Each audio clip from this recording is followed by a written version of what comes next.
लेकिन अधूरा वाक्य है, मूल है, सूत्र है, अपने में गलत नहीं है। सत्संग तो शुरुआत है, अच्छे संतों की संगत से ही रास्ता मिलता है। और अच्छे नहीं, साधारण संत। अच्छे मतलब अच्छे तो सब हैं, उच्च संत, सामान्य संत हैं जो इतने ऊंचाई में नहीं पहुँचे हैं लेकिन ईमानदार हैं और किसी प्रकार वह भजन में लगे हैं, उनकी संगत से लाभ होता है।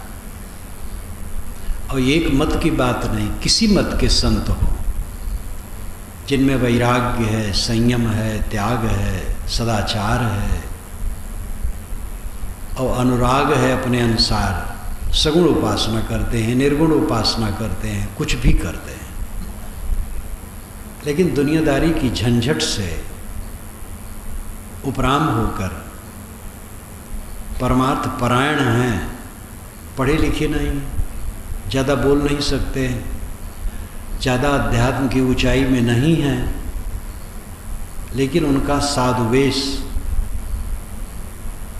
हम लोगों के लिए लाभ करता है और उनकी जितनी अच्छाइयाँ हैं वो लाभ करती हैं। साधुवेश में कोई धूर्त घुसा हो वो गलत है। विनोबा भावे ने एक जगह लिखा है कि लोग कहते हैं साधु पर कैसे विश्वास किया जाए, साधु वेश में ठग भी है। तो भावे जी ने लिखा, तो इससे साधु की महिमा ही हुई। ठग समझता है हम साधु वेश में रहेंगे तो हमारी बड़ाई होगी, पूजा होगी, तो साधु की महिमा ही इसमें हुई। साधु का दोष तो नहीं, वो ठग का दोष है कि जो साधु के वेश में आकर के अपने पुजवाना चाहता है, साधु का दोष तो नहीं हुआ। तो सामान्य साधु सदाचारी, सरल, राम राम कहते हैं और कुछ नहीं जानते। राम के विषय में भी महाराज श्री रामचंद्र के अलावा भी वो कुछ नहीं जानते। बस राम इतने जानते हैं जो अयोध्याधीश राम थे, लेकिन सदाचारी हैं, उनकी संगत से भी लाभ होता है। कोई मुस्लिम फकीर है, अल्लाह अल्लाह कहता है, कुछ नहीं जानता अल्लाह क्या है, लेकिन विरक्ति भाव वाला है, अंतर्मुख विचार वाला है, बहुत गहरे में नहीं है तो भी उससे भी मुमुक्षुओं और जिज्ञासुओं को लाभ होता है। संत साधु साधु सब ही बड़े, अपनी अपनी ठौर, शब्द विवेकी पारखी ते माथे के मौर। इस रामराज साहब ने पंचग्रंथी में कहा, साधु साधु सब ही बड़े, अपनी अपनी ठौर, लेकिन उसमें जो विवेकी पारखी हैं, पूर्ण पुरुष हैं, वह सिर मुकुट है। तो संतों की संगत से ही मोक्ष द्वार खुलता है, ये बात बिल्कुल सच है। लेकिन इसका अर्थ नहीं है कि संगत कर ली और मोक्ष हो गया। शुरुआत वहाँ से होती है। सत्संग कोई नहीं करेगा, मोक्ष द्वार खुलेगा ही नहीं। मोक्ष द्वार क्या है? मोक्ष क्या है? छूट जाना, क्लेशों से छूट जाना, मानसिक क्लेशों से छूट जाना। इसी जीवन में रहते रहते साहब ने कहा, सदगुरु कबीर ने कहा है, जियत न तर्यो मुये का तरिहो, जियते जो न तरे। जो जीती जीती नहीं तरा है, मरने पर क्या तरेगा? इस जीवन में रहते रहते मानसिक क्लेश से मुक्त, ये मोक्ष है। और यह काम संतों की संगत से ही संभव और कहीं संभव नहीं। विद्वानों से काम नहीं होगा। विद्वान का अपना महत्व है। वकीलों से, डॉक्टरों से, इंजीनियरों से, व्यापारियों से, राजनेताओं से काम नहीं होगा। इन सब का अपना अपना विभाग है और उनका महत्व है। सत्संग से ही मोक्ष द्वार खुलेगा। उपासना की कोई पद्धति हो, दर्शन की कोई सरणी हो, पंथ संप्रदाय का कोई भेद हो, लेकिन ये सब के सब ये मानते हैं कि अंतर्मुखता से ही वो दशा आती है। हम बहिर्मुख हैं, विषयों की तरफ भाग रहे हैं। इस सपने में जो आज है कल नहीं है, उसी को महत्व दे रहे हैं, और जो निरंतर है उस पर ध्यान नहीं। जो कुछ हमें मिलता है वो निरंतर नहीं है, लेकिन मेरा आत्मा निरंतर है। देखो, मैं वहाँ अपने आसन पर था, वहाँ मैं था, वहाँ से चला तो इतनी दूरी तय किया, और जहाँ जहाँ रहा मैं रहा। अब यहाँ आ गया हूँ, यहाँ हूँ। मैं अपने को आसन पर छोड़ के नहीं आया हूँ, कहीं रहूँगा। सोने चला, सो गया, पूरी नींद नहीं आई। अगर सपने आए तो सपने में मैं हूँ, सपने का साक्षी हूँ। गाढ़ी नींद में चला गया तो गाढ़ी नींद में हूँ, वहाँ भी हूँ। वहाँ कुछ नहीं जानता हूँ, लेकिन कुछ नहीं को कौन जानता है? मैं। अभावात्मक ज्ञान है वहाँ। जागृत में भावात्मक ज्ञान है, यानी सत्ता का ज्ञान है, जो जगत है उसका ज्ञान है। स्वप्न में आभासात्मक ज्ञान है, वहाँ सत्ता नहीं है, आभास है। सत्ता का आभास है, प्रतीत है। वहाँ जमीन दिखती है, पेड़ दिखते हैं, मनुष्य दिखते हैं, नगर दिखते हैं, ट्रेनें दिखती हैं, बसें दिखती हैं, लेकिन रहता कुछ नहीं, आभास रहता है। और गाढ़ी नींद में अभावात्मक ज्ञान रहता है, कुछ नहीं जानना। और जग करके हम कहते हैं कि ऐसा सोया कुछ नहीं जाना। कुछ नहीं कौन जाना? मैं। जो जागृत में है, स्वप्न में है, सुषुप्ति में है, तीनों अवस्थाओं में है, वह निरंतर है। आज हूँ, कल भी था, परसों भी था, 10 वर्ष पूर्व भी था, 50 वर्ष पूर्व भी था, इस शरीर के पूर्व भी था। न होता तो कहाँ से आता? और ये शरीर नहीं रहेगा तो भी रहूँगा। आत्मा से आत्मा का वियोग असंभव है। आत्मा ही अपने साथ है, आत्मा ही निरंतर है। उसके तरफ लौटना मोक्ष का रास्ता है। और बाहर वाला जो दिखाई देता है, ये सब सपने की तरह मिला छुटा मिला छुटा मिला छुटा कूड़ा कबाड़। शरीर एक कूड़ा कबाड़ है। इस कबाड़ के लिए बाहर कबाड़ की थोड़ी ज़रूरत है, लेकिन अगर बाहर के कबाड़ को कोई धन मानेगा तो राम नहीं मिलेगा, अंदर में प्रवेश नहीं कर पाएगा। जो बाहर आकर्षित होगा उसके लिए भीतर प्रवेश होना असंभव है।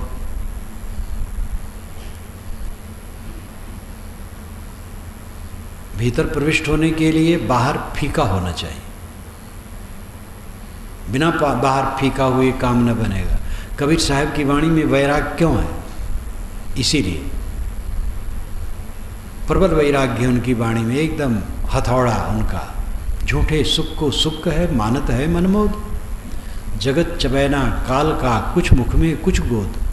झूठे सुख को सुख कहता है और मन में प्रसन्न होता है। ये जगत काल का चबैना है, कुछ मुख में है कुछ गोद में है। और सारी चीज़ें क्या हैं? माँ बच्चे को कितना प्यार करती है, हजारों बार चूमती होगी। वही बच्चा एक दिन माँ से बोलता नहीं, पिता से बोलता नहीं। कैसा ज़माना बदल जाता है। बोलता भी है तो क्या करेगा बेचारा? बोलकर माँ बाप को सुख तो नहीं दे पाएगा, अपना कर्तव्य निभाएगा और निभाना चाहिए। सुख किसी से मिलने वाला नहीं है।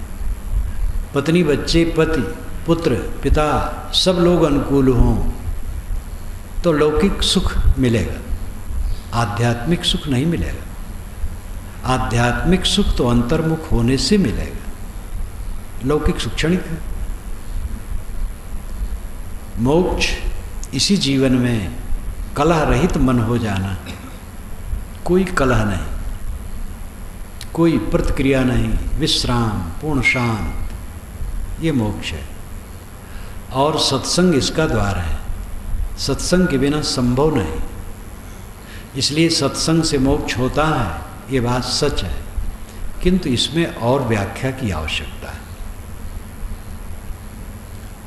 मुझे स्वयं अनुभव है, थोड़ी उम्र में मैं जब था, किसी मत के संत मिलें, मैं उनका नमस्कार करूं, अच्छा लगे हो, गांजा वो पीते हो, भांग पीते हो तो भी अच्छा लगे, पीते होंगे, पीते हैं, लेकिन संत हैं, अच्छा लगे।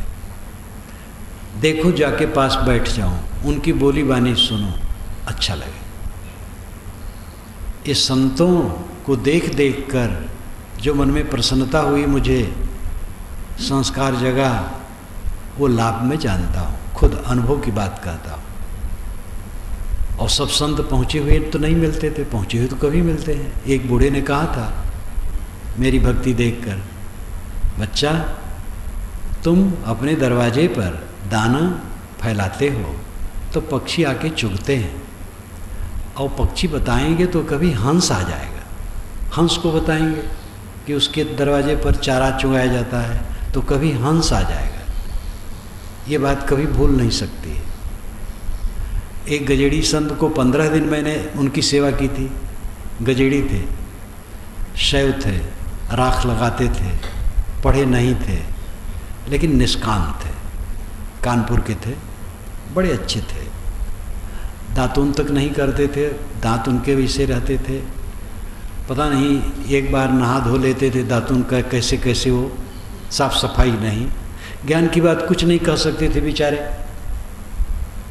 15 दिन मैंने उनकी सेवा की, उनके पास बैठता था। और बल्कि ये भी संस्मरण बताऊं, जब चलने लगे तो मैं उनको कपड़ा देना चाहा, तो मैं मित्र को ले करके गया दुकान पर, तो कहे साधु को देना है, साधारण खरीद लीजिए। कि वाह, साधु को देना हो या दान करना हो तो साधारण देना चाहिए। मैंने कहा बहुत गलत सोचते हो। तो अच्छा कपड़ा खरीदा, उनको दिया, चढ़ाया उनके चरणों में।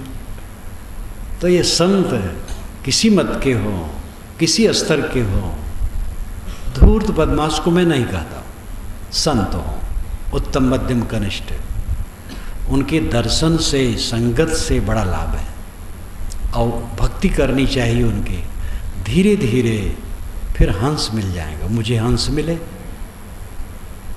सदगुरु श्री राम सूरत साहब दर्शन दिए,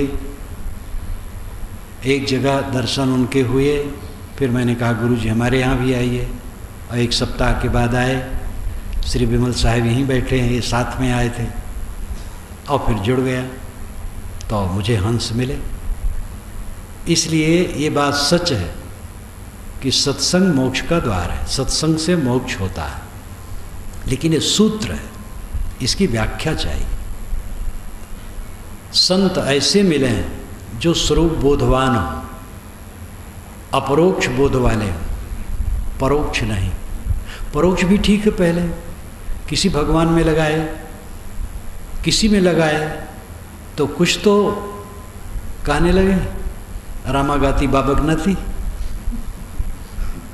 कहते कहते और भी कुछ समझ में आएगी बात। लेकिन यथार्थ सद्गुरु जो अपरोक्ष आत्मबोध वाला, वो जब मिलेगा और उससे बोध होगा कि जिसको तू खोजता है बाहर कहीं नहीं, वो तेरा अस्तित्व है, तेरा आत्मा, तेरा होना। अपने को समझ, अपनी तरफ दृष्टि लौटा, और फिर जो कुछ तू देखता सुनता है उसका मुंह छोड़, तब तेरे को स्थिति मिलेगी। ऐसा बोधवान संत गुरु जब मिलेंगे तब ये दशा आएगी, नहीं तो उलझे रहेंगे बीच में, परोक्ष उपासना में लगा देंगे जीवन भर परोक्ष उपासना।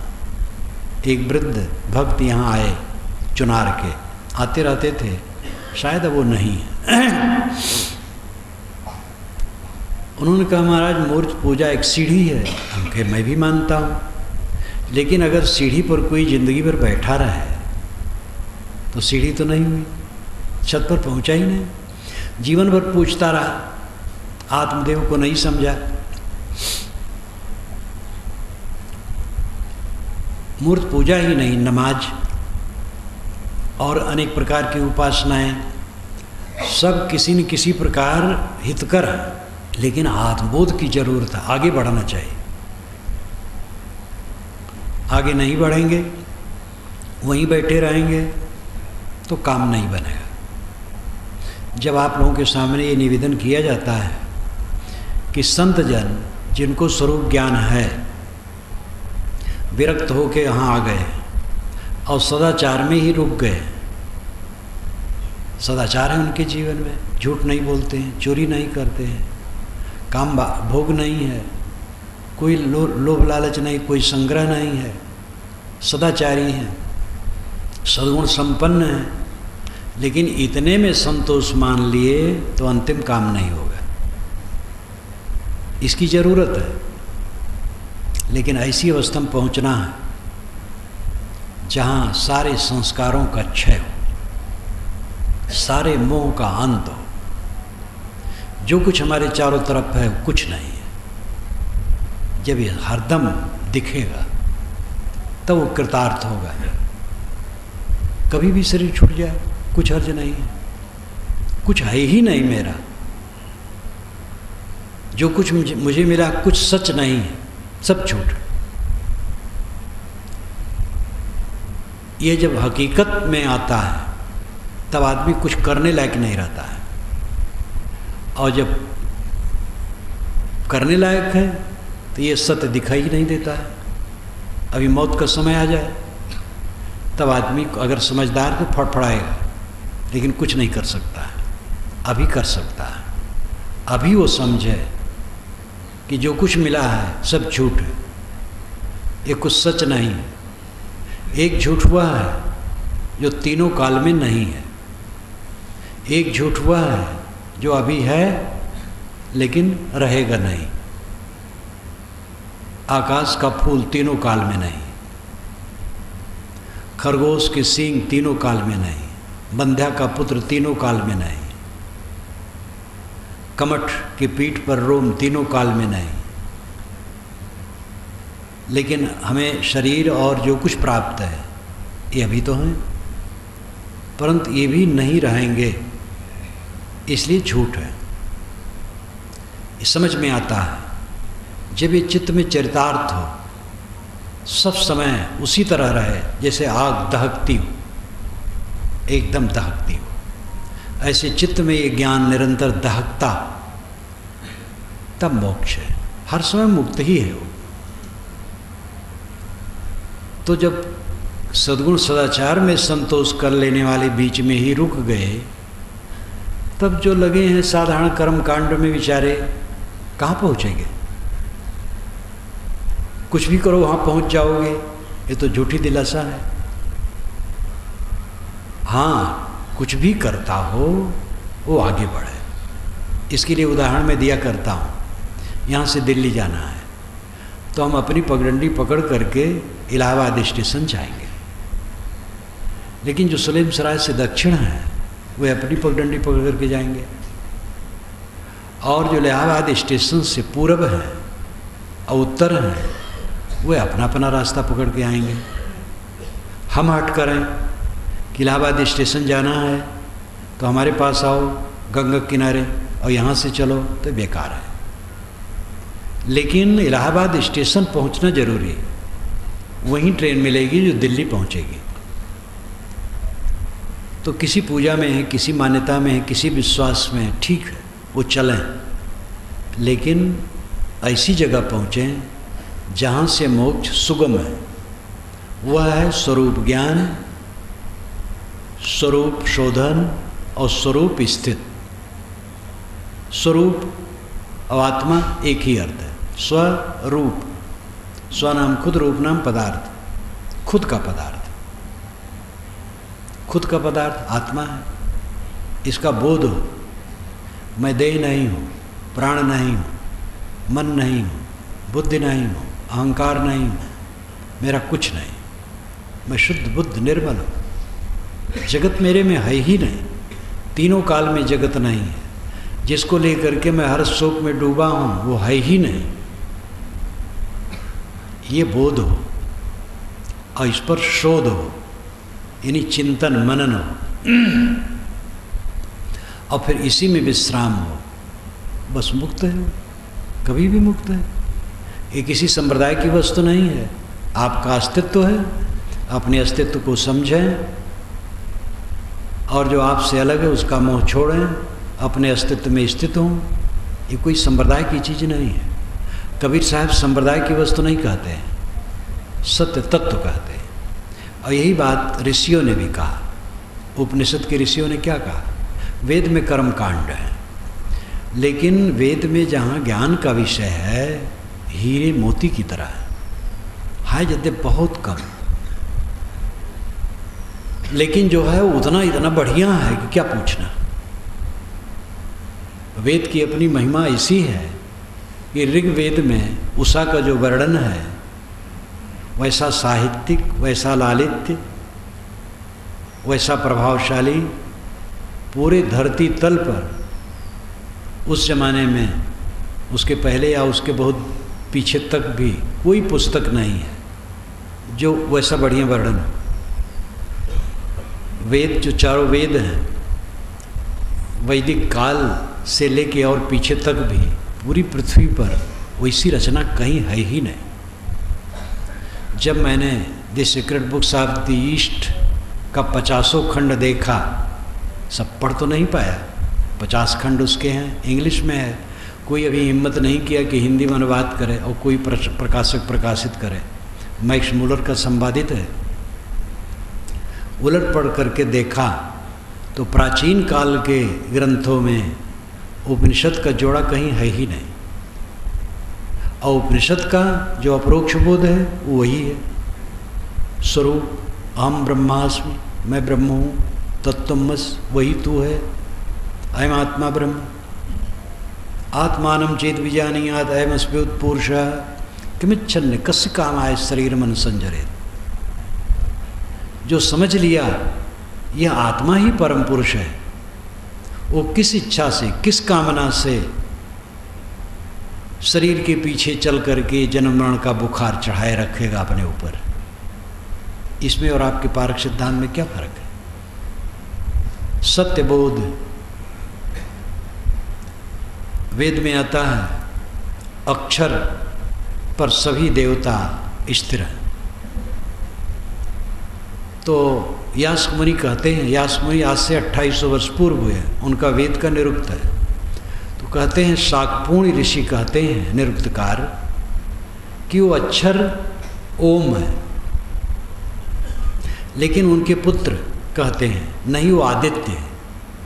किंतु आत्मवादी कहते हैं आत्मा ही अक्षर है जो मिटता नहीं, अक्षय है, और उसी पर सब देवता स्थिर हैं। इंद्री मन बुद्धि ये सब देवता हैं, उसी चलाए चलते हैं। इसमें और आपके पारक सिद्धांत में क्या फर्क है? आत्मज्ञान में क्या फर्क है? तो इसीलिए साहब ने कहा, अनुभव से कहा कि समझे की गति एक है, जिन समझा सब ठौर, कहें कबीर ये बीच के बल कहीं और की और। जितने समझदार हैं सबकी दशा एक है, ये बीच के लोग और की ओर बकवास करते हैं।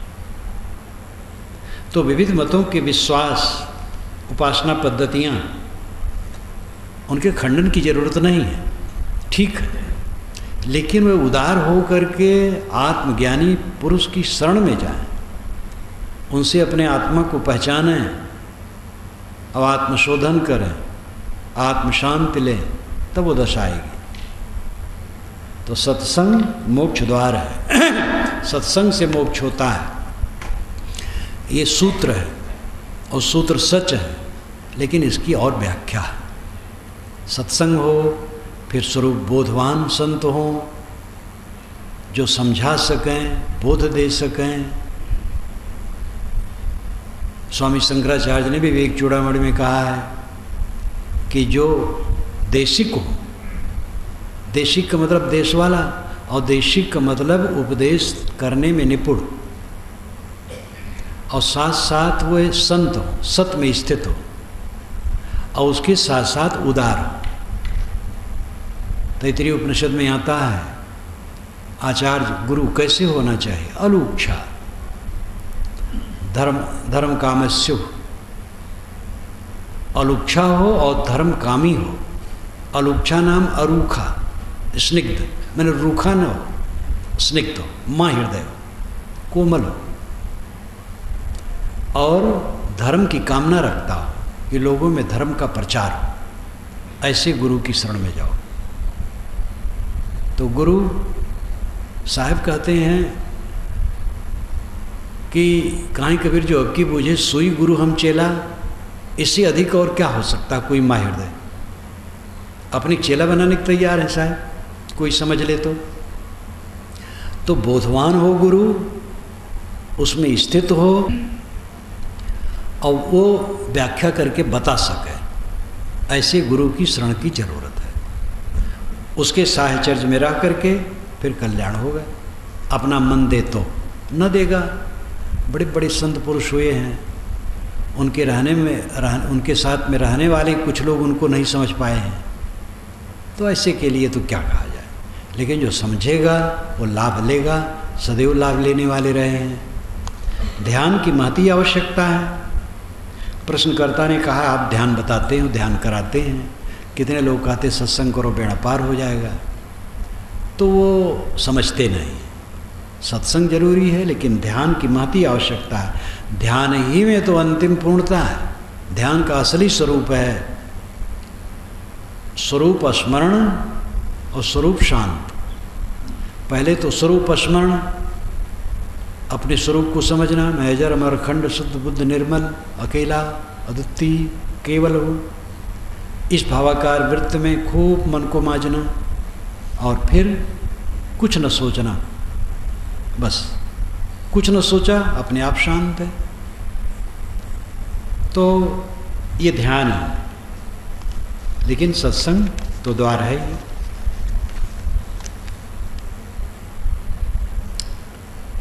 लोग रामायण पाठ करते हैं तो राम की महिमा उसमें है, भागवत पाठ करते हैं तो कृष्ण की महिमा है, हनुमान चालीसा पाठ करते हैं तो हनुमान जी की महिमा है, बीजक पाठ करते किसी महिमा को पता नहीं चलता है।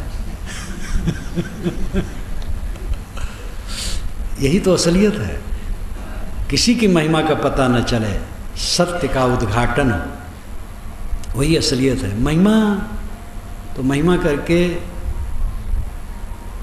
बहुत बिगाड़ा गया है। किसी महापुरुष की ज़्यादा प्रशंसा ईर्ष्या उत्पन्न करती है, और ज़्यादा प्रशंसा आप करोगे तो झूठ बोले बिना नहीं रह पाओगे। बिना झूठ की ज़्यादा प्रशंसा हो ही नहीं सकती। मैं संत से मिलने गया था तो भाई संत में क्या विशेषता है, बड़े अच्छे हैं, शीलवान हैं, वैरागवान हैं, शांत आत्मा हैं। तो आम लोगों को लगता है तो कोई खास बात नहीं, और कुछ सिद्धि कुछ है।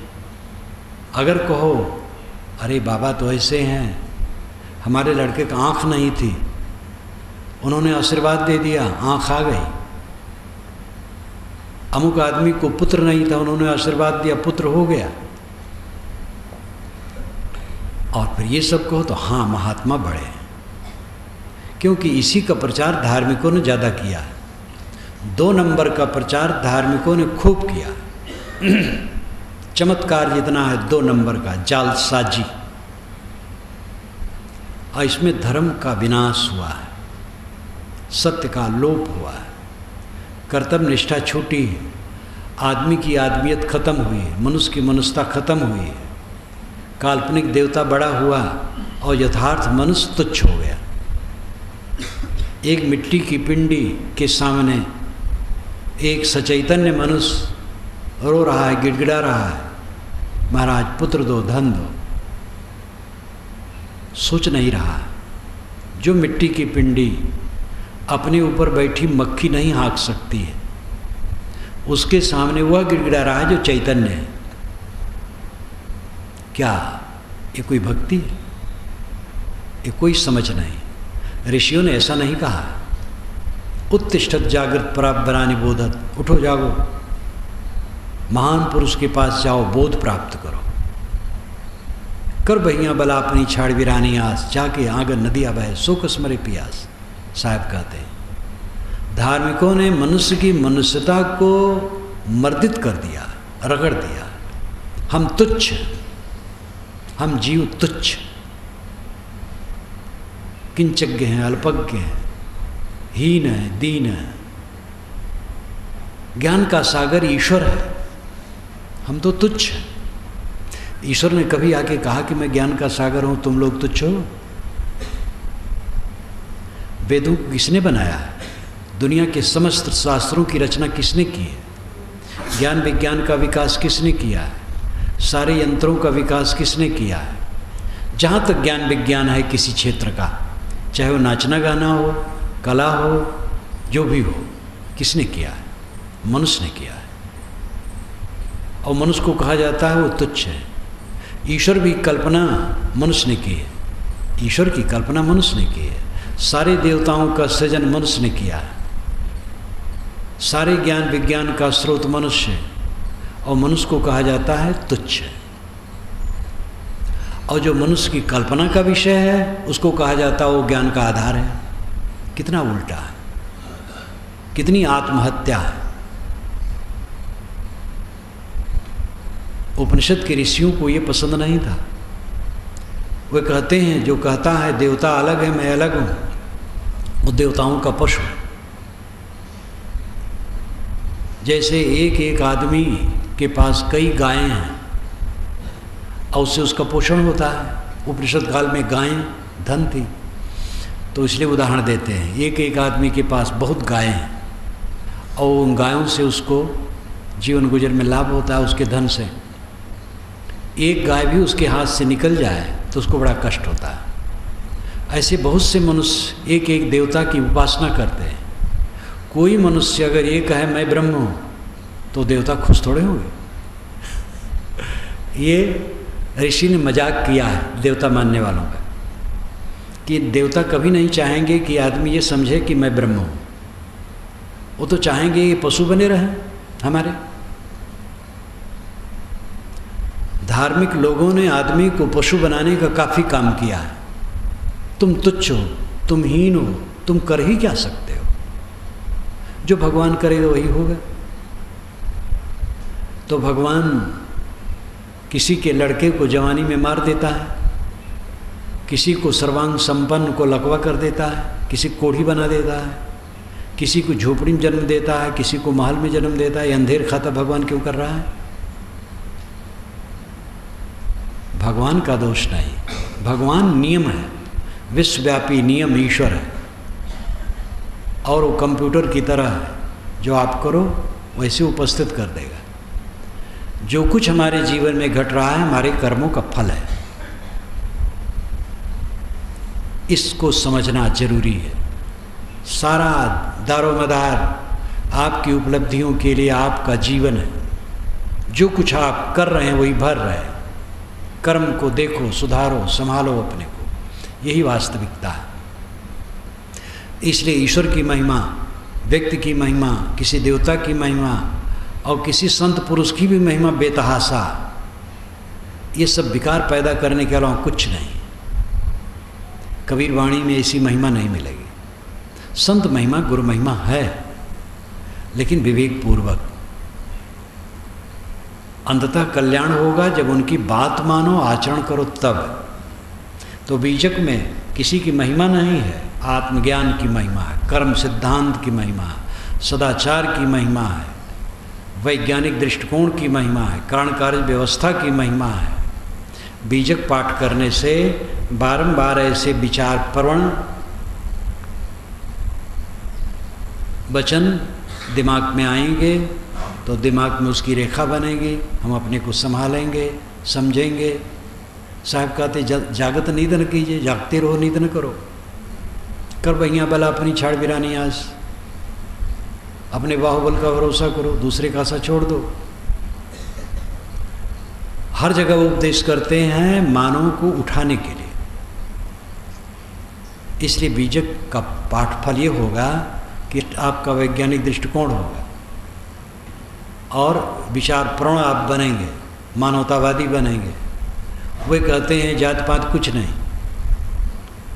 काकू कहिए ब्राह्मण शूद्र। ब्राह्मण शूद्र कौन है? देख करके नहीं जान पाते हैं कौन है, कैसे ब्राह्मण शूद्र हो गया? मानव मानव समान है, फटकार के कहते हैं। काशी में थे और जरा मुरव्वत नहीं और के 6 लेत हो छींचा, तुमसे कहो कौन है नीचा। कितना हिकारत पूर्वक कहते पंडितों को। और ने छू लिया तो मंत्र पढ़ते हो ओम अपवित्र पवित्र हुआ, तुमसे कौन नीचे।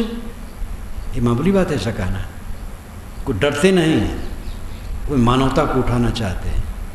बीजक पाठ करो, मनन करो, अर्थ समझो, एकदम स्ट्रांग हो जाओगे, बलवान हो जाओगे, विवेक संपन्न हो जाओगे। महिमा से लाभ नहीं है, विवेक से लाभ है। ध्यान कौन किसका करता है? ध्यान करने वाला स्वयं ध्यानी, वो सोचे किसका करता है। कौन कौन किसका किसका ध्यान करता हो जाने। कोई अपने गुरु कर सकता है, किसी संत का कर सकता है, और किसी के मन में मोह आया तो अपने प्रिय का ध्यान कर सकता है। तो स्वयं ध्यान दे कि किसका करता है। इसलिए ध्यान को स्वयं समझो। इसको मैं कैसे जानूं कि कौन किसका ध्यान करता है?